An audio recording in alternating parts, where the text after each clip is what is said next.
ಅದೊಂದು ಜಂಕ್ಷನ್. ಸಾಕಷ್ಟು ಜನ ಪ್ರಯಾಣಿಕರು ಅಲ್ಲಿ ಬರ್ತಾರೆ, ನಿಲ್ತಾರೆ, ಬಸ್ಗೋಸ್ಕರ ಕಾಯ್ತಾರೆ. ಬಸ್ಸೇನೋ ಬರುತ್ತೆ, ಆದ್ರೆ ಪ್ರಯಾಣಿಕರು ಅಲ್ಲಿ ನಿಂತು ಕಾಯೋದಕ್ಕೆ ಬಸ್ ನಿಲ್ದಾಣ ಇಲ್ಲ.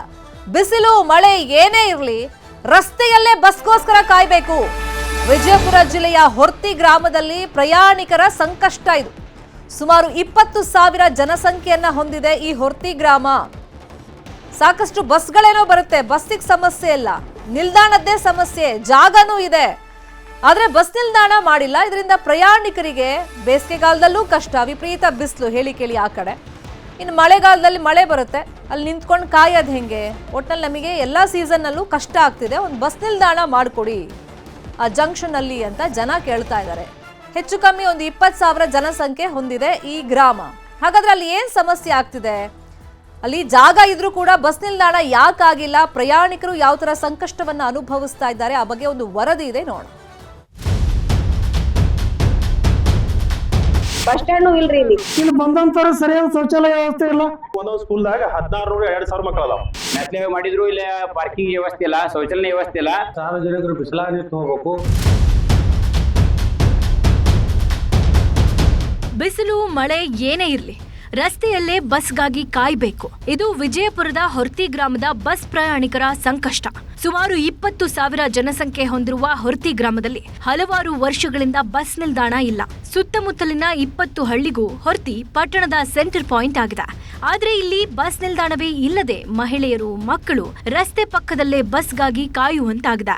ಸಮಸ್ಯೆ ಐತ್ರಿ ಬಸ್ ಸ್ಟ್ಯಾಂಡ್. ಇಲ್ಲೆಲ್ಲ ಬಾತ್ರೂಮ್ ಎಲ್ಲ ಹೆಣ್ಮಕ್ಳಿಗೆ ಇಲ್ಲಿ ಹೋಲಕತ್ತೇರಿ ಏನು ಇದು ಮಾಡಿಲ್ರಿ. ಇಲ್ಲಿ ಬಸ್ ಸ್ಟ್ಯಾಂಡ್ ಇಲ್ರಿ. ಇಲ್ಲಿ ಚಿಟಿನಿ ಆಗ್ಬೋದು ಕರೀರಿ, ಆದ್ರ ಮಾಡಿದ್ರು ಬಸ್ ಸ್ಟ್ಯಾಂಡ್ ಮಾಡಿದ್ರು ಮಾತ್ರ ಚಲೋ ಆತದ್ರಿ. ಇಲ್ಲಿ ಬಾಳ ತ್ರಾಸ ಐತ್ರಿ, ಹೆಣ್ಮಕ್ಳು ಕೂಡಾಕತ್ತ ಏನಿಲ್ರಿ. ಸುಮ್ಮನೆ ಎಲ್ಲಿ ಗಿಡ ಏನ್ರಿ ಇದ್ರ ಅಲ್ಲಿ ಅಷ್ಟೇ ಕೂಡ್ತಾರ್ರಿ, ಇಲ್ಲಾಂದ್ರ ಬಿಸ್ಲಾಗೆ ನಿಂದಿರ್ಬೇಕು ನೋಡ್ರಿ ಬಸ್ ಬರುತ್ತಾನ.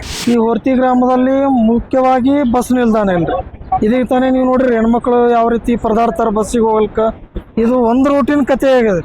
ಇದು ಜತ್ ಮತ್ತು ಗುಡ್ಡಾಪುರಕ್ಕೆ ಹೋಗುವಂತ ಒಂದು ಸಂಚಾರಿ ಮತ್ತು ಪ್ರಯಾಣಿಕರ ವ್ಯವಸ್ಥೆ. ಬಸ್ಗಳು ಎಲ್ಲಿ ನಿಂದಿರ್ಬೇಕು, ಪ್ರಯಾಣಿಕರು ಎಲ್ಲಿ ಕುಂದಿರ್ಬೇಕು, ಮಳೆ ಗಾಳಿ ಬಿಸಿಲು ಅದು ತೊಂದರೆ ಆದ್ರೆ ಬಸ್ ಸ್ಟ್ಯಾಂಡ್ ಮತ್ತು ಪಾರ್ಕಿಂಗ್ ಕೊರತೆ, ಪ್ರತಿನಿತ್ಯ ಪ್ರಯಾಣಿಕರ ಒಂದು ಪರದಾಟ ತೊಂದರೆ ಅದ. ಇಲ್ಲಿ ಬಂದಂತರ ಸರಿಯಾದ ಶೌಚಾಲಯ ವ್ಯವಸ್ಥೆ ಇಲ್ಲ. ವಿಜಯಪುರದ ಇಂಡಿ ಕ್ಷೇತ್ರಕ್ಕೆ ಸೇರೋ ಹೊರ್ತಿ ಗ್ರಾಮ ಪ್ರಮುಖ ವ್ಯಾಪಾರಿ ಕೇಂದ್ರ. ನಿತ್ಯ ಸಾವಿರಾರು ಜನ ಆಗಮಿಸೋ ಕಾರಣಕ್ಕೆ ಬಸ್ ನಿಲ್ದಾಣ ಬೇಕಾಗುತ್ತೆ. ಬಸ್ ನಿಲ್ದಾಣ ಹಾಗೂ ಶೌಚಾಲಯ ಇಲ್ಲದ ಕಾರಣ ಮಹಿಳೆಯರಿಗೆ ಸಂಕಷ್ಟವಾಗಿದೆ. ಪುರುಷರಾದ್ರೆ ಪರಿಚಯದವರ ಅಂಗಡಿ ಮುಂದೆ ಹೋಗಿ ನಿಲ್ತಾರೆ. ಮಹಿಳೆಯರು ಎಲ್ಲಿಗೆ ಹೋಗಿ ಕಾಯಬೇಕು ಅನ್ನೋದು ಜನರ ಪ್ರಶ್ನೆಯಾಗಿದೆ. ಏನೋ ರಾಷ್ಟ್ರೀಯ ಹೆದ್ದಾರಿ ಪಕ್ಕದಲ್ಲೇ ಬಸ್ ನಿಲ್ದಾಣಕ್ಕಾಗಿ 3 ಗುಂಟೆ ಜಾಗ ಮೀಸಲು ಇಡಲಾಗಿದೆ. ಆದ್ರೆ ಇದರಲ್ಲಿ ನಿಲ್ದಾಣ ಕಟ್ಟೋಕಾಗದೆ ಹಾಗೇ ಬಿಡಲಾಗಿದೆ. ಹೀಗಾಗಿ ಬಸ್ ನಿಲ್ದಾಣವೂ ಇಲ್ಲ, ಶೌಚಾಲಯವೂ ಇಲ್ಲದ ಕಾರಣ ಮಹಿಳೆಯರು ಪರದಾಡುವಂತಾಗಿದೆ. ಇಲ್ಲಿ ಬಸ್ ಸ್ಟ್ಯಾಂಡ್ ಇಲ್ಲ ಸರ್. ಇವ ನಾವು ತಿಳುವಳಿಕೆ ಬಂದ್ಕೊಳಕ್ಕೆ 42 ವರ್ಷ ಐತಿ ನಮಗೆ. ನಾವು ನೋಡೋಕೆ ಬಸ್ ಸ್ಟ್ಯಾಂಡೇ ಇಲ್ಲ. ದಿನನಿತ್ಯ ಒಂದೊಂದು ಸ್ಕೂಲ್ದಾಗ 1600-2000 ಮಕ್ಕಳು ಅದಾವ. ಅವು ಹೆಂಗಪ್ಪ ಅಂದ್ರೆ ಇಲ್ಲಿ ಎಲ್ಲರೂ ಬಿಸಿಲ ನಿಂತು ಹೋಗೋದು, ಹತ್ತಿ ಹೋಗೋದು ಬಿಸಿಲಿಗೆ. ಅಂಥ ಪರಿಸ್ಥಿತಿಲಿ ಹೊರ್ತಿ ಹೋಗದ. ಶಾಸಕರಲ್ಲಿ ನಾವು ಒತ್ತಾಯ ಏನಂದಪ್ಪ ಅಂದ್ರೆ ಇದೊಂದು ಬಸ್ ಸ್ಟ್ಯಾಂಡ್ ಮಾಡಿ ಕೊಡ್ರಿ ಅಂತ ನಮ್ಮದು ಒಂದು ಮನವಿ ತಿಳ್ಕೊಳ್ಳಿ, ಒತ್ತಾಯ ತಿಳ್ಕೊಳ್ಳಿ. ಅದೊಂದು ಶೀಘ್ರದಲ್ಲಿ ಬಸ್ ಸ್ಟ್ಯಾಂಡ್ ಮಾಡಿಕೊಡ್ಲಿ. ನಮ್ಮ MB ಪಾಟೀಲ್ ಸಾಹೇಬರಲ್ಲಿ, ನಮ್ಮ ಸಾರಿಗೆ ಸಚಿವರಲ್ಲಿ ಇದೊಂದು ಬಸ್ ಸ್ಟ್ಯಾಂಡ್ ಮಾಡಿಕೊಡ್ಲಿ. ಇನ್ನು ಹೆಣ್ಮಕ್ಳಿಗೆ ಶೌಚಾಲಯದ ದೊಡ್ಡ ಸಮಸ್ಯೆ ನಮ್ಮಲ್ಲಿ. ಶೌಚಾಲಯ ಅಂದ್ರೆ ಈಗ ಹೊರತಿ ಬಂದು ಹೋದವ್ರಿಗೆ ಏನಪ್ಪಾ ಊರಿದೋನು ಅಂತ ಲೆಕ್ಕಕ್ಕೆ ನಮ್ಮ ಊರು ಬಂದದ. ಮೆಟ್ಲೆ ಮಾಡಿದ್ರು ಇಲ್ಲ, ಪಾರ್ಕಿಂಗ್ ವ್ಯವಸ್ಥೆ ಇಲ್ಲ, ಶೌಚಾಲಯ ವ್ಯವಸ್ಥೆ ಇಲ್ಲ. ಸುಮಾರು ನಮ್ಮ ಮನೆ ಸಂಸದರಲ್ಲಿ, ಮನೆಯ ಇಂಡಿ ಶಾಸಕರಾಗಲಿ ನಮ್ಮ ಊರಿಗೆ ಹೊರತಿ ಊರಿಗೆ ಯಾವುದೋ ತರ ಸವಲತ್ತುಗಳು ಇನ್ನೂರಿಗೆ ಕೊಟ್ಟಿಲ್ಲ. ಯಾಕೆ ಕೊಡ್ತಾ ಇಲ್ಲ ನನಗೆ ಗೊತ್ತಾಗ್ತಿಲ್ಲ. ಸ್ಥಳೀಯ ಶಾಸಕರು, ಮನೆ ಸಂಸದರು ಎಷ್ಟೊತ್ತುಕೊಂಡು ನಮ್ಮ ಹೊರತಿ ಊರಿಗೆ ಒಂದು ಮೂಲಭೂತ ಸೌಕರ್ಯ ಒದಗಿಸ್ಕೊಡ್ಬೇಕಂತೇಳಿ ಹೊರತಿ ಗ್ರಾಮಸ್ಥರ ವತಿಯಿಂದ ನಾನೊಂದು ಕಳಕಳಿ ವಿನಂತಿ ಮಾಡ್ಕೋತೀನಿ ಅವ್ರ ಹತ್ರ. 40-45 ವರ್ಷದಿಂದ ಬಸ್ ಸ್ಟ್ಯಾಂಡ್ ಇಲ್ಲ. ಇಲ್ಲಿ ಹೊರತಿ ಒಳಗೆ ಬಸ್ ಸ್ಟ್ಯಾಂಡ್ ಮತ್ತು ಶೌಚಾಲಯ ಇಲ್ಲ. MLA ಸಾಹೇಬರಿಗೆ ಗೊತ್ತದ, MP ಸಾಹೇಬರಿಗೆ ಗೊತ್ತದ. ಎಷ್ಟೋ ಸಲ ಮನವಿ ಮಾಡಿದೆವು, ಪಂಚಾಯತಿಗೆ ಮನವಿ ಕೊಟ್ಟಿದ್ದೆವು. ಮತ್ತು ಇಲ್ಲೆಲ್ಲ ಸಾರ್ವಜನಿಕರು ಬಿಸಿಲಾಗ ನಿಂತು ಹೋಗ್ಬೇಕು. ಬಸ್ ಸ್ಟ್ಯಾಂಡ್ ತೊಂದರೆ ಇದೆ. ಮೊದಲು ಮೇನ್ ಬಸ್ ಸ್ಟ್ಯಾಂಡ್ ಆಗಬೇಕು. ಈಗಾಗಲೇ ಅಧಿಕಾರಿಗಳು, ಶಾಸಕರು, ಸಚಿವರಿಗೆ ಮನವಿ ಸಲ್ಲಿಸಿದ್ರೂ ಪ್ರಯೋಜನವಾಗಿಲ್ಲ. ಕೂಡಲೇ ಬಸ್ ನಿಲ್ದಾಣ ನಿರ್ಮಾಣ ಮಾಡದೇ ಇದ್ರೆ ಹೋರಾಟ ಮಾಡಬೇಕಾಗುತ್ತೆ ಅಂತ ಗ್ರಾಮಸ್ಥರು ಎಚ್ಚರಿಕೆ ಕೊಟ್ಟಿದ್ದಾರೆ. ಗುರುರಾಜ್, ನ್ಯೂಸ್ 18 ವಿಜಯಪುರ. ಅದೇ ವಿಚಾರವಾಗಿ ಇನ್ನಷ್ಟು ಡೀಟೇಲ್ ಆಗಿ ಇನ್ಫಾರ್ಮೇಶನ್ ಕೊಡ್ತಾ ಹೋಗೋದಕ್ಕೆ ನೇರ ಸಂಪರ್ಕದಲ್ಲಿ ಕನೆಕ್ಟ್ ಆಗಿದ್ದಾರೆ ನಮ್ಮ ರಿಪೋರ್ಟರ್ ಗುರುರಾಜ್. ಇಲ್ಲಿ ಒಂದು ಪ್ರಮುಖ ಜಂಕ್ಷನ್ ಹೊರ್ತಿ ಅನ್ನೋದು, 20ಕ್ಕೂ ಹೆಚ್ಚು ಹಳ್ಳಿಗಳಿಗೆ ಸಂಪರ್ಕ ಅಲ್ಲಿ ಕಲ್ಪಿಸಲಾಗುತ್ತೆ. ಬಸ್ಗಳು ಬರ್ತಾವ, ಅದಕ್ಕೇನು ಸಮಸ್ಯೆ ಇಲ್ಲ. ಈಗ ಬೇರೆ ಜಾಗ ನಿಗದಿ ಮಾಡಿದಾರಲ್ಲ ಬಸ್ ನಿಲ್ದಾಣಕ್ಕೆ ಅಂತೇಳಿ, ಅದು ಈ ಜನ ಈಗ ನಿಂತ್ಕೋತಾರಲ್ಲ ಅದರಿಂದ ಎಷ್ಟು ದೂರ ಇದೆ? ಮತ್ತೆ ಬಸ್ ನಿಲ್ದಾಣ ಅಲ್ಲಿ ಇನ್ನೂ ನಿರ್ಮಾಣ ಆಗಿಲ್ಲ, ಕಾರಣ ಏನು? ಶರ್ಮಿತಾ, ಏನಂದ್ರೆ ವಿಜಯಪುರದಿಂದ ಸೊಲ್ಲಾಪುರಕ್ಕೆ ಸಂಪರ್ಕ ಕಲ್ಪಿಸುವ ರಾಷ್ಟ್ರೀಯ ಹೆದ್ದಾರಿಯಲ್ಲಿ ಈ ಹೊರತಿ ಗ್ರಾಮ ಇರುತ್ತದೆ. ವಿಜಯಪುರದಿಂದ 36 ಕಿಲೋಮೀಟರ್ ದೂರದಲ್ಲಿ ಇರುತ್ತದೆ. ಹೊರತಿ ಗ್ರಾಮ ಕೇವಲ ಒಂದು ಚಿಕ್ಕ ಗ್ರಾಮ ಆಗಿದ್ರೆ ಇಲ್ಲಿ ಬಸ್ ನಿಲ್ದಾಣ ಅವಶ್ಯಕತೆ ಇಲ್ಲ ಅಂತ ಅನ್ಬೋದಾಗಿತ್ತು. ಆದ್ರೆ ಇದೊಂದು ಜಂಕ್ಷನ್ ರೀತಿ ಸುತ್ತಮುತ್ತಲು 20 ಹಳ್ಳಿಗೆ ಒಂದ್ ಸೈಡ್ ಕನೆಕ್ಟಿಂಗ್ ಆದ್ರೆ ವಿಜಯಪುರದಿಂದ ಸೊಲ್ಲಾಪುರಕ್ಕೆ ಒಂದು ಭಾಗ, ಮತ್ತೆ ಇಂಡಿಯಿಂದ ಜತ್ತು 4 ಕಡೆಯಿಂದ ಸೆಂಟರ್ ಪಾಯಿಂಟ್ ಆಗಿರೋದ್ರಿಂದಾಗಿ ಇಲ್ಲಿ ವ್ಯಾಪಾರಿ ಕೇಂದ್ರ ಸಹಿತ ಇರೋದು. ಮತ್ತೆ ರೇವಣ ಸಿದ್ದೇಶ್ವರ ದೇವಸ್ಥಾನ ಇರೋದ್ರಿಂದ ರಾಜ್ಯದ ಬೇರೆ ವಿಭಾಗಗಳಿಂದ ಸಾವಿರಾರು ಜನ ಭಕ್ತರು ಇಲ್ಲಿ ಬರ್ತಾರೆ. ಆದ್ರೆ ಬಸ್ ನಿಲ್ದಾಣ ಇಲ್ಲದ್ರಿಂದ ಸಮಸ್ಯೆ ಆಗ್ತಿರೋದು. ಪುರುಷರಾದ್ರೆ ಪರಿಚಯದವ್ರ ಅಂಗಡಿ ಹತ್ರ ಹೋಗಿ ನಿಂತ್ಕೊಳ್ತಾರೆ, ಆದ್ರೆ ಮಹಿಳೆಯರು ಎಲ್ಲಿ ನಿಂತ್ಕೋಬೇಕು ಅಂತ ಹೇಳಿ. ಮತ್ತೆ ಇನ್ನೊಂದು ರಾಷ್ಟ್ರೀಯ ಹೆದ್ದಾರಿ ಆದ ಬಳಿಕ ಇಲ್ಲಿ ಫ್ಲೈಓವರ್ ನಿರ್ಮಾಣ ಮಾಡೋದ್ರಿಂದ ಬಸ್ಗಳು ಫ್ಲೈಓವರ್ ಮೇಲೆ ಬರ್ತಾರೆ. ಯಾಕಂದ್ರೆ ಊರು ಫ್ಲೈಓವರ್ ಇದೆ, ಒಂದು ಅಂಡರ್ ಪಾಸ್ ಕೊಟ್ಟಿದ್ದಾರೆ ಹೈವೇ ಅಲ್ಲಿ ರಾಷ್ಟ್ರೀಯ ಹೆದ್ದಾರಿಗೆ ಹೋಗೋದಕ್ಕೆ. ಹಾಗಾಗಿ ಅನಿವಾರ್ಯವಾಗಿ ಅವರು ಬಿಸಿಲಲ್ಲೇ ನಿಂತ್ಕೋಬೇಕು. ಅಂಡರ್ ಪಾಸ್ ಅಲ್ಲಿ ಇದೆ ಆದ್ರೆ ಅಲ್ಲಾದ್ರೆ ನಿಂತ್ಕೊಳ್ಳೋಕೆ ಅವಕಾಶ ಇದೆ ಅಂತ ಅದು ಸಹಿತ ಇಲ್ಲ. ಮತ್ತೆ ಈ 3 ಗಂಟೆ ಜಾಗ ಅಲ್ಲಿ ಇತ್ತು ಅಂದ್ರೆ ರಾಷ್ಟ್ರೀಯ ಹೆದ್ದಾರಿ ಮಾಡುವಾಗ ಸಹಜವಾಗಿ ಒಂದು ಬಸ್ ನಿಲ್ದಾಣಕ್ಕೆ ಜಾಗವನ್ನು ಬಿಡ್ತಾರೆ. ಆದ್ರೆ 3 ಗಂಟೆ ಮಾತ್ರ ಬಿಟ್ಟಿದ್ರಿಂದ ಅಲ್ಲಿ ಬಸ್ ನಿಲ್ದಾಣಕ್ಕೂ ಕಟ್ಟಕ್ಕೆ ಆಗದೆ ಇರುವಂತಹ ಪರಿಸ್ಥಿತಿ ಇರುವಂತದ್ದು.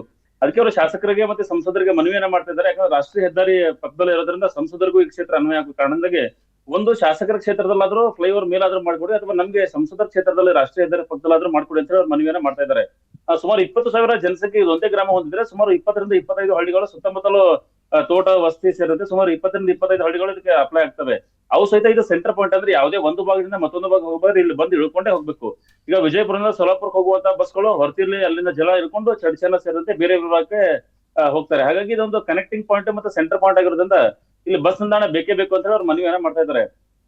ಆದ್ರೆ ಈಗಾಗಲೇ ಇಷ್ಟೆಲ್ಲ ಮನವಿಯನ್ನ ಸಲ್ಲಿಸಿದ್ರೆ ಯಾಕೆ ಕ್ರಮ ಕೈಗೊಳ್ತಾ ಇಲ್ಲ ಅಂತ ಹೇಳಿ ಒಂದು ಆಕ್ರೋಶ ವ್ಯಕ್ತಪಡಿಸುವಂತದ್ದು. ಒಂದು ವೇಳೆ ಏನಾಗುತ್ತೆ, ಈ ವಿದ್ಯಾರ್ಥಿಗಳನ್ನ ಶಾಲೆಗಳಿಗೆ ಹೋಗ್ತಾರೆ, ಅವರು ಸಹಿತ ನಡು ರಸ್ತೆಯಲ್ಲಿ ನಿಂತ್ಕೊಂತ ಪರಿಸ್ಥಿತಿಯಿಂದ ಟ್ರಾಫಿಕ್ ಸಮಸ್ಯೆ ಉಂಟಾಗ್ತಿರೋದು. ಪ್ರತಿ ಸೋಮವಾರ ಅಂತೂ ಇಲ್ಲಿ ಹೋಗೋಕೆ ಆಗದೆ ಇರುವಂತಹ ಪರಿಸ್ಥಿತಿ ಉಂಟಾಗುತ್ತೆ. ಯಾಕಂದ್ರೆ ಒಂದು ಕಡೆ ಮಾರುಕಟ್ಟೆ ಇರುತ್ತೆ, ಮತ್ತೊಂದು ಕಡೆ ಬಸ್ ನಿಲ್ದಾಣ ಇಲ್ಲ. ಬಸ್ಗಳು ಎಲ್ಲಂದ್ರ ಬೇಕೆಲ್ಲ ಬರ್ಬೇಕಾಗುತ್ತೆ. ಯಾಕಂದ್ರೆ ಬಸ್ ನಿಲ್ದಾಣ ಇಲ್ಲದಿರೋ ಕಾರಣ ಅವರು ಡ್ರೈವರ್ ಕಂಡಕ್ಟರ್ಗಳು ಎಲ್ಲಿ ಜಾಗ ಸಿಗುತ್ತೋ ಅಲ್ಲಿ ನಿಲ್ಲಿಸ್ತಾರೆ. ಸೊ ಈ ರೀತಿ ಸಿಚುವೇಶನ್ ಇರೋದ್ರಿಂದ ಬಹಳಷ್ಟು ಸಮಸ್ಯೆ ಆಗ್ತಿರೋದು. ಪುರುಷರು ಹೋಗೋ ಮ್ಯಾನೇಜ್ ಮಾಡ್ಕೊಂಡು ಹೋಗ್ತಾರೆ, ಆದ್ರೆ ಮಹಿಳೆಯರು ಎಲ್ಲಿ ಹೋಗ್ಬೇಕು ಅಂತ ಹೇಳಿ ಜನರು ಪ್ರಶ್ನೆಯನ್ನ ಮಾಡ್ತಾ ಇದ್ದಾರೆ. ಹಾಗಾಗಿ ಆದಷ್ಟು ಬೇಗ ಬಸ್ ನಿಲ್ದಾಣಕ್ಕೆ ವ್ಯವಸ್ಥೆ ಮಾಡ್ಬೇಕು ಅಂತ ಹೇಳಿ ಅವರು ಮನವಿಯನ್ನ ಸಲ್ಲಿಸ್ತಾ ಇದ್ದಾರೆ. ಈ ಹಿಂದೆ ಖುದ್ದು ಸಚಿವರಿಗೆ ಅವರು ಬಂದು ಬೇಡಿಕೆಯನ್ನ ಸಲ್ಲಿಸಿ ಮನವಿಯನ್ನ ಸಲ್ಲಿಸಿದ್ದಾರೆ. ಆದ್ರೆ ಜಾಗದ ವಿಚಾರ ಬೇರೆ ಬೇರೆ ಕಾರಣಗಳಿಂದ ಅದು ಇದುವರೆಗೂ ಇಂಪ್ಲಿಮೆಂಟ್ ಆಗಿಲ್ಲ ಅಂತ ಹೇಳಿ ಅಲ್ಲಿ ಗ್ರಾಮಸ್ಥರು ಆರೋಪ ಮಾಡ್ತಾ ಇರ್ತದ್ದು.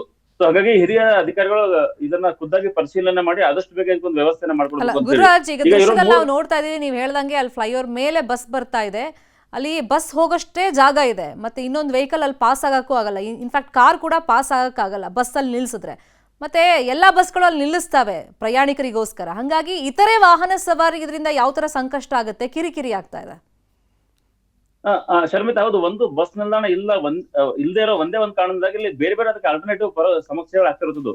ಒಂದು ಬಸ್ ನಿಲ್ದಾಣ ಇಲ್ಲೋ ಕಾರಣಕ್ಕೆ ಬಸ್ ಚಾಲಕರು ಎಲ್ಲಿ ಜಾಗ ಸಿಗುತ್ತೋ ಅಲ್ಲಿ ನಿಲ್ಲಿಸುವಂತದ್ದು. ಯಾಕಂದ್ರೆ ಟ್ರಾಫಿಕ್ ಪೂರ್ತಿ ಜಾಮ್ ಆಗಿರೋದ್ರಿಂದ ಎಲ್ಲಿ ನಿಲ್ಲಿಸ್ಬೇಕು ಅಲ್ಲಿ ನಿಲ್ಲಿಸ್ತಾರೆ. ಮತ್ತೆ ಅದು ಫ್ಲೈಓವರ್ ಮೇಲೆ ಏರಿ ಹೋಗ್ಬೇಕಾಗಿರೋ ಕಾರಣದಿಂದಾಗಿ ಎಕ್ಸಾಕ್ಟ್ಲಿ ಒಂದು ಬಸ್ ಒಂದು ಬೈಕ್ ಹೋಗುವಷ್ಟು ಮಾತ್ರ ಅಲ್ಲಿ ಜಾಗ ಬಿಟ್ಟಿರೋದು. 2 ಕಡೆ ಅಷ್ಟೇ ಜಾಗ ಬಿಟ್ಟಿರೋದ್ರಿಂದ ಅನಿವಾರ್ಯವಾಗಿ ಅವರು ಬಸ್ನವ್ರು ನಿಲ್ಲಿಸಿಬಿಟ್ರೆ ಹಿಂದಿನ ಎಲ್ಲಾ ಗಾಡಿಗಳು ನಿಂತ್ಕೊಳ್ಬೇಕು.